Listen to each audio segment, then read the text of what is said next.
ایک شخص حضرت امام جعفر صادق رحم اللہ سلام اللہ کی خدمت میں حاضر ہوا، دور سے دیکھا اور دور سے دیکھ کے اس کے بارے میں فرمایا، اے شخص اگر میرے پاس نہ آ تو اچھا ہے، آیا ہے تو آ جا۔ خدام اٹھے اس کو روکنے کے لیے، خدام اسے روکنے کے لیے خدام اٹھے، فرمایا اسے آنے دو۔ جب وہ بیٹھا تو کہا کہ تیری پیشانی پہ شقاوت لکھی ہوئی ہے، بدبختی لکھی ہوئی ہے۔ دو افراد ہیں، یا سعید ہیں یا شقی ہیں۔ میرے آقا سرور کونین صلی اللہ تعالی علیہ وسلم کی دعائیں ہیں باقاعدہ ایسے لوگوں کے لیے جو اگر شقی ہیں، اللہ ان کو سعید بنا دے، ان کو سعادت مند لوگوں میں شامل کر دے۔ ایسے لوگ جن کے لیے تیری نظر رحمت ہے، تیری خوشخبریاں ہیں، اور جن کے لیے تو نے جنت کو آراستہ کیا ہے۔ فرمایا تو خاموش بیٹھ جا۔ بیٹھ گیا اور کہنے لگا کہ آپ نے میری پیشانی کو پڑھ لیا، بس میں اسی لیے آیا ہوں، بس میں اسی لیے آیا ہوں اور آ کے آپ کی خدمت میں۔ کیا ایسا ممکن ہے کہ میری یہ شقاوت ختم ہو جائے؟ درک شقاء قرآن میں ہے، وسط حدیث میں ہے، وسوء القضاء وشماتۃ الاعداء جہد البلاء، اللہم انی اعوذ بک من جہد البلاء ودرک الشقاء وسوء القضاء وشماتۃ الاعداء۔ ممکن ہے؟ ہاں ممکن ہے، ممکن ہے۔ تو پوچھا کیسے؟ کہا اپنی دعا کے وقت کو بڑھا اور دعا کی زاری کو بڑھا اور دعا کی توجہ کو بڑھا اور دعا کا غم اپنے اوپر طاری کر، مسلط کر۔ دعا کا غم، مسائل، قرضوں، بیماریوں اور تکلیفوں کا غم تو سنا، دعا کا غم کیا ہوتا ہے؟ دعا کا غم یہ ہے کہ آج کے دن میں نے اللہ جل شانہ سے کتنی دیر باتیں کی اور اللہ سے کتنی دیر میں اللہ کو منانے میں لگے اور کتنی دیر اللہ کے خزانوں سے لینے میں لگے۔ دعا کا غم اپنے اوپر مسلط کر، تیری شقاوت ختم ہو جائے گی۔ شہنشاہ آل بیت ان کا فرمان میں بتا رہا ہوں کہ دعا کا غم اپنے اوپر مسلط کر۔ یقین جانیے کوئی خبر نہیں، کل کی بات ہے، ملاقاتیں روز ہوتی ہیں ملاقاتیوں سے۔ ایک صاحب آئے نا، ایسے بیٹھتے ہوئے بیٹھے نہیں، یہ گر پڑے۔ ایسے نا بندہ بیٹھتا ہے، ایک ایسے گر پڑا اور گرتے ہی کہا کوئی ایسا آپ کے پاس دعا ہے، نسخہ ہے جس سے میرا بخت جاگ اٹھے؟ الفاظ ہیں، یقین جانیے میں چپ کر کے بیٹھ گیا۔ کہنے لگا میرے پاس، پھر اس کے آپ دیدہ ہو گیا، کہا مجھ سے بالکل ناقص، نہ بولنے کا فن، نہ جاننے کا فن، نہ کھانے کا، نہ پینے کا، کوئی سلیقہ نہیں، بے سلیقہ ہیں، ایسے ہاتھ ڈالتے ہیں سونا ہو جاتا ہے۔ اور میرے ساتھ وہ لوگ ہیں کہ مجھے جو آپ سوچ نہیں سکتے کہ میری پہنچ کن لوگوں کے ساتھ ہے، پر آج تک بھی جہاں میں نے ہاتھ ڈالا ہے مٹی ہو گیا۔ چاہتے ہیں آج جادو، بندشیں، حالات، مشکلیں، پریشانیاں، ناکامیاں سورج ڈوبنے سے پہلے حل ہو جائیں۔ تو دنیا میں جس کونے میں بیٹھے ہیں، یا آپ تسبیح خانے میں، مستورات بھی ہیں، مرد بھی ہیں، اگر آپ چاہتے ہیں تو ماشاءاللہ ہوائیں ہیں، پنکھے ہیں، ایگزاسٹ ہیں، موسم اپنی سختیاں اور تلخیاں دکھا رہا ہے، یہ قدرت کا نظام چلتا رہے گا، لیکن تسبیح خانے نے آپ کی راحت اور سکون دینے کی کوشش کی ہے، پر کوشش پوری کر نہیں سکے۔ دعویٰ نہیں کہ آپ کو راحت دیں، آپ کا احترام ہو۔ میں خود سارا دن پھرتا رہتا ہوں، مجھے اس بات کا احساس ہے کہ راستے میں چلتے لوگ کہتے ہیں مجھ سے ہمیں ہاتھ ملا، ہم سے گلے مل، ہماری بات سن لے۔ میں ان سے معذوری اور مجبوری کا درخواست کرتا ہوں، یہ ساری آپ کی خدمتوں کے لیے تو بھاگ دوڑ کر رہا ہوں، ورنہ پیر تو بیٹھے ہوتے ہیں، لوگ ان کے پاؤں دبا رہے ہوتے ہیں، ایئر کنڈیشن لگے ہوئے ہوتے ہیں، اور یہ تمہارا پیر نہیں فقیر ہے، یہ فقیر سارا دن فقیر بن کے میں تکونج مانگوں کرلاواں، ہر جگہ آپ کی راحت کا انتظام، کہیں آرام میں، کہیں کھانے میں، کہیں پینے میں، کہیں بیت الخلاء کی صفائی میں، کہیں لنگر میں۔ آپ شاہی مہمان ہیں تو آپ کا غلام ہوں، میں تو آپ کا خادم۔ امام زین العابدین کو ایک شخص نے دیکھا، دعا فرما رہے ہیں،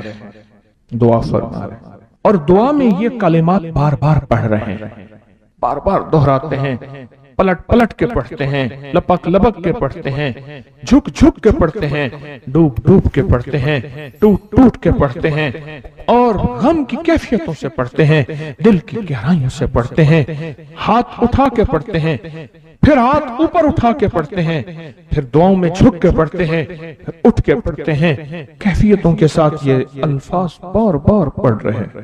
وہ پیچھے بیٹھا رہا بیٹھا رہا بیٹھا رہا، بڑی دیر کے بعد وہ شخص اٹھا اور شہنشاہوں سے عرض کیا۔ جب دعا ختم ہوئی تو امام زین العابدین کی بارگاہ میں عرض کیا کہ آقا یہ فرمائیں، دعا تو ساری تھی، ان دعا کے ان بولوں کو اب بار بار کیوں فرما رہے تھے؟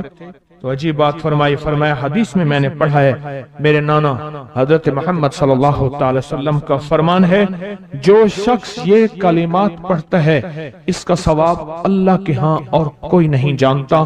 اور ایک روایت میں ہے کہ اس کا ثواب اتنا ہے کہ فرشتے اس کے لکھنے پہ ٹوٹ پڑ، انسانوں اور جنات کی نسلیں ختم ہو جاتی ہیں پر اس کا ثواب ختم نہیں ہوتا۔ فرمایا غور سے سنیے گا، یہ سارا ثواب میں سارا کا سارا اپنے نانا کی بارگاہ میں بھیج رہا ہوں، اپنے ابا کی بارگاہ میں بھیج رہا ہوں، حضرت علی ان کے ابا تھے، ابا کی بارگاہ میں بھیج رہا ہوں، یہ سارا کا سارا فرشتوں کی بارگاہ میں بھیج رہا ہوں اور ان کی خدمت میں بھیج کے کہتا ہوں کہ میرے لیے دعا فرمائیں۔ اور فرمائے جب بھی مجھے کوئی مشکل ہوتی ہے، کسی کی کوئی مشکل ہوتی ہے، میں یہ پڑھتا ہوں اور پڑھتا ہوں اور پڑھتا ہوں اور پڑھتا ہوں اور پڑھتا ہوں، میری مشکل ٹل جاتی ہے۔ اور میں آج صبح ایک سائل آیا تھا، مجبور بے قرار تھا، پریشان تھا، آج میں اس کے لیے پڑھ رہا ہوں اور انشاءاللہ شام سے پہلے اس کی مشکل ٹل جائے گی۔ اور راوی لکھتا ہے میں نے پھر سائلوں سے پوچھا، لوگوں سے پوچھا، تحقیق کی، فرمایا امام زین العابدین جس کے لیے بھی یہ دعا کرتے ہیں، پر کرتے کیسے ہیں؟ جو میں نے نقشہ کھینچا ہے ذرا اس نقشے کو غور سے سننا۔ کرتے کیسے ہیں؟ ڈوٹ کے، ٹوپ کے، وجدان سے، درد سے، کیفیتوں سے، غم سے، اللہ کے تعلق سے، اللہ کی محبت سے، اللہ کے دھیان سے، پوری توجہ سے بار بار یہی پڑھتے ہیں، پھر یہی پڑھتے ہیں، اور پھر ہدیہ کس کو پہنچاتے ہیں؟ یہ دعا، اس دعا کے رازوں کو ذرا سمجھ لیں۔ پھر میں دعا پڑھتا ہوں۔ پہلا راز جذبہ، وجدان، یقین، درد، سوز، ساس، کیف، کیفیات، پہلا راز یہی ہے، یہ سمجھ آ گیا؟ دوسرا راز، اس کو پڑھ کے اللہ اس کے حبیب کو، اس کے حبیب کو، سارے فرشتوں کو، آل محمد کو، ان کو ہدیہ کرتا ہوں اور ان سے عرض کرتا ہوں کہ میرے لیے دعا فرمائے۔ یہ دوسرا راز ہے۔ ان دو رازوں کے ساتھ اس دعا کو پڑھتا ہوں اور جس کے لیے پڑھتا ہوں شام سے پہلے اس کا مسئلہ حل ہو جاتا ہے۔ انہوں نے لفظ جو اختیار کیا عربی زبان میں، لفظ جو ملا ہے مجھے، اس کا ترجمہ یہ ہے کہ سورج اپنا منہ چھپائے اس سے پہلے اس کا مسئلہ حل ہوتا ہے۔ سورج اپنا منہ چھپائے یعنی شام سے پہلے اس کا مسئلہ حل ہو جاتا ہے، اس کی مشکل دور ہو جاتی ہے اور اس کی ناکامیاں ختم ہو جاتی ہیں۔ آج صبح ایک سائل آیا تھا، امام زین العابدین حضرت علی ان کا نام تھا، حسین کے بیٹے ہیں اور علی کے پوتے ہیں اور علی کے پوتے ہیں۔ فرمایا کہ علی فرماتے ہیں میرے پاس سائل آیا تھا، امام زین العابدین فرماتے ہیں دکھیارا تھا، غم کا مارا تھا، آج میں اس کے لیے دعا کر رہا تھا۔ اور پھر فرمایا میں جس کے لیے بھی یہ دعا کروں، سورج جس سے پہلے کہ اپنا منہ چھپائے اس کا مسئلہ حل ہو جاتا ہے۔ آج کی اس اختتامی محفل میں میں اس دعا میں لگا کے مغرب تک اس دعا میں لگاؤں گا۔ چاہتے ہیں اس میں دعا میں لگ جائیں؟ چاہتے ہیں وجد سے، کیفیتوں سے، پورے درد سے؟ میں الفاظ پڑھنے لگا ہوں، میرے ساتھ پڑھیں گے، ان الفاظ کو ہم 3 بار پڑھیں گے۔ اور اس میں ایک چیز بتاؤں، آل رسول کی نسبتیں ہوں اور ایک سچا جذبہ لے کر آئیں اور پھر یہاں سے خالی جائیں، جھولیاں بھر کے نہ جائیں، کانٹوں بھری جھولی لائیں اور پھول بھر کے نہ لے جائیں، جھولیوں میں کنکر لائیں اور موتی لے کر نہ جائیں، بات نہ بنی پھر مزہ نہ آیا۔ تو پہلے میرے ساتھ پڑھ لیں، میں پڑھاتا ہوں، اس سے پہلے محمد آل محمد پہ ہم درود بھیجیں گے اور پڑھیں، اور جن کو نہیں آتا وہ بھی سیکھ جائیں گے اگر توجہ سے میرے ساتھ پڑھیں گے تو۔ آئیں امام زین العابدین کا تحفہ اور جن سے پیران پیر شیخ عبد القادر جیلانی رحمت اللہ علیہ نے لیا، اور جن سے پھر 1.25 لاکھ اولیاء اور بزرگوں اور ہستیوں نے لیا، وہ پڑھتے ہیں۔ پڑھیں میرے ساتھ۔ یا رب لک الحمد کما ینبغی بے جلال وجہک وعظیم سلطانک، یا رب لک الحمد کما ینبغی بے جلال وجہک وعظیم سلطانک، یا رب لک الحمد کما ینبغی بے جلال وجہک وعظیم سلطانک۔ چاہتے ہیں آج سورج ڈوبنے سے پہلے فیصلے؟ چاہتے ہیں سورج اپنا منہ چھپانے سے پہلے آپ کے حق میں فیصلے؟ چاہتے ہیں آج جادو، بندشیں، حالات، مشکلیں، پریشانیاں، ناکامیاں سورج ڈوبنے سے پہلے حل ہو جائیں؟ تو دنیا میں جس کونے میں بیٹھے ہیں، یا آپ تسبیح خانے میں، مستورات بھی ہیں، مرد بھی ہیں، اگر آپ چاہتے ہیں تو پھر آج اس بول کو مغرب سے پہلے اور مغرب کے بعد تک بھی اس بول کو پڑھنا ہے، پر پڑھنا 2 شرطوں کے ساتھ ہے، ایک جذبے اور وجدان کے ساتھ، اور دوسرا پڑھ کے ان ہستیوں کو ہدیہ کرتے جائے اور اپنی جذبوں اور اپنی پریشانیوں اور اپنی مشکلوں کو، ناکامیوں کا تصور کرتے جائیں۔ پڑھیں یا رب لک الحمد۔ مجھے ایک صاحب کہنے لگے، میں نے آپ کو پہلے بھی یہ بتایا کہ یہ جو نوافل ہیں جس کے بارے میں نے آپ کو کہا کہ جو یہ نفل پڑھے اور وہ کہے کہ میں بازی ہار گیا ہوں، میں کیسے مانوں؟ وہ کہے کہ میں بازی ہار گیا ہوں، میں کیسے مانوں؟ مجھے کہنے لگا کہ آپ سے سنا تھا اور اس کے بعد میں نے فیصلہ کیا کوئی شب جمعہ ایسی نہیں ہوگی جس میں اس کو پڑھنا نہیں چھوڑوں گا۔ کہنے لگے میں نے اس کو پڑھنا نہ چھوڑ۔